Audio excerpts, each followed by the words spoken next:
There's a professor who has gone on national TV to say the quiet part out loud, that science is science and facts are facts.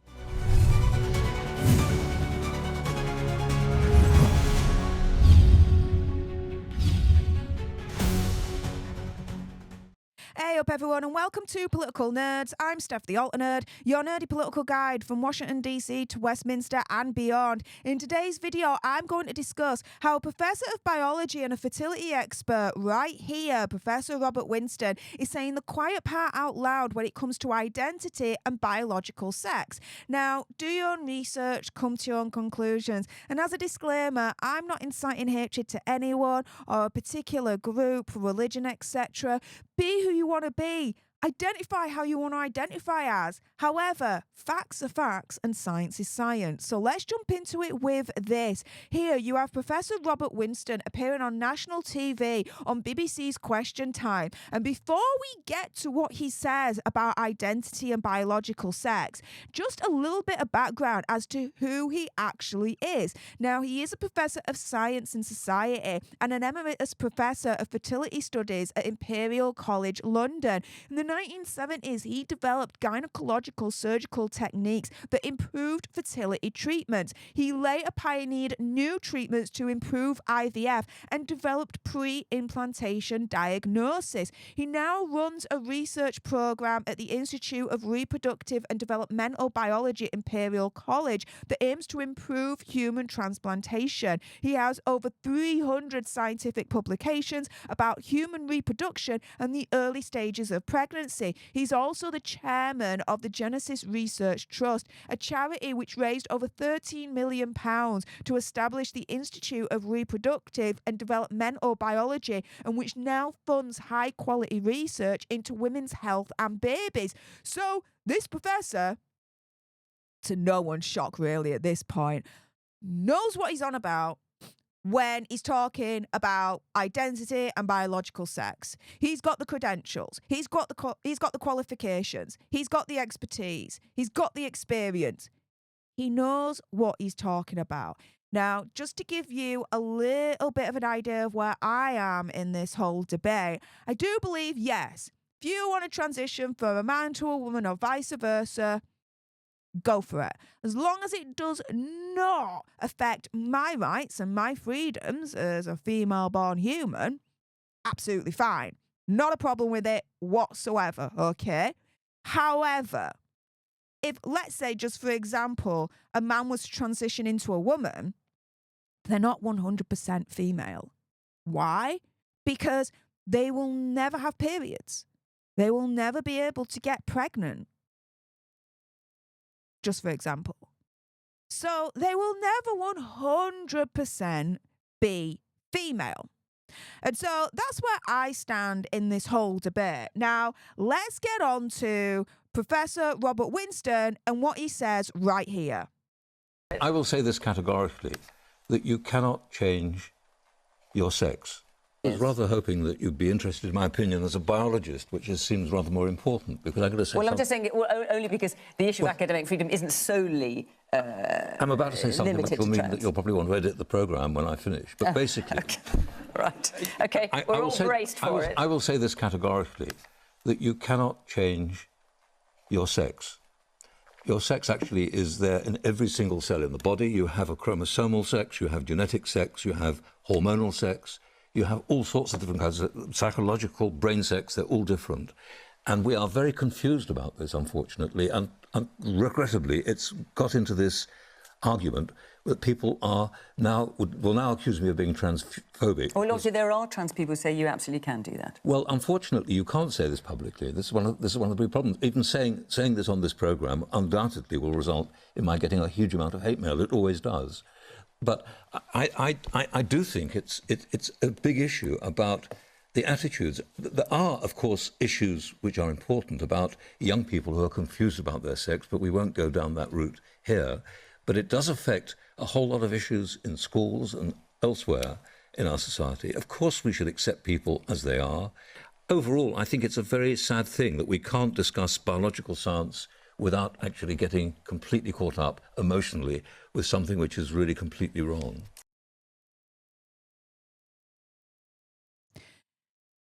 Here is a professor that is providing facts, providing the science, the scientific facts, the scientific proof to essentially say that as a male, you cannot 100% transition into a female and vice versa. He uses scientific terminology. He knows what he's talking about. And so I have a question in all of this. Why is it looked upon by so many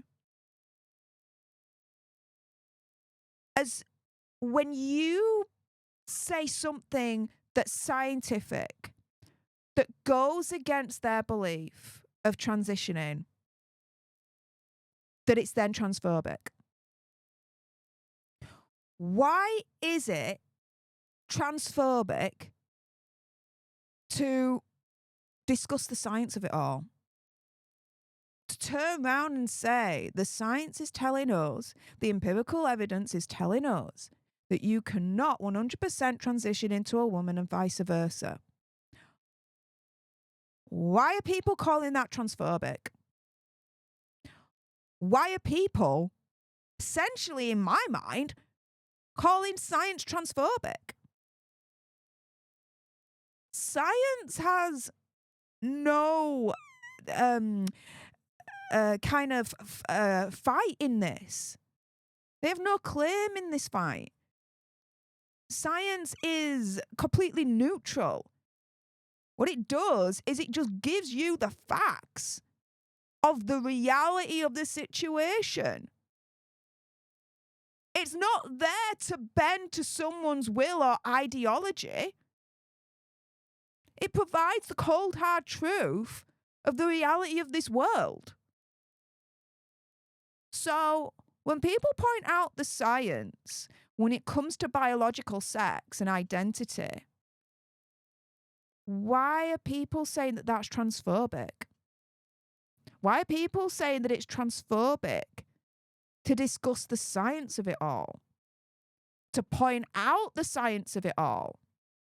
Now, apologies, that time of year, it looks like I'm getting a bit of a cold here. So bear with me on this. But have we... I'm kind of a bit flabbergasted about all of this, because have we come to a point where we're essentially in this arena calling science transphobic because it's not conforming to some people's belief in terms of identity and transitioning? Have we really got to that point?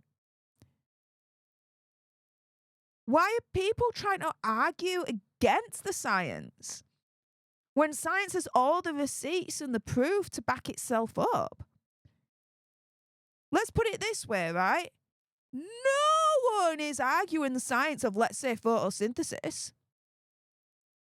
Plants produce oxygen. They use sunlight to convert carbon dioxide and water into nutrients.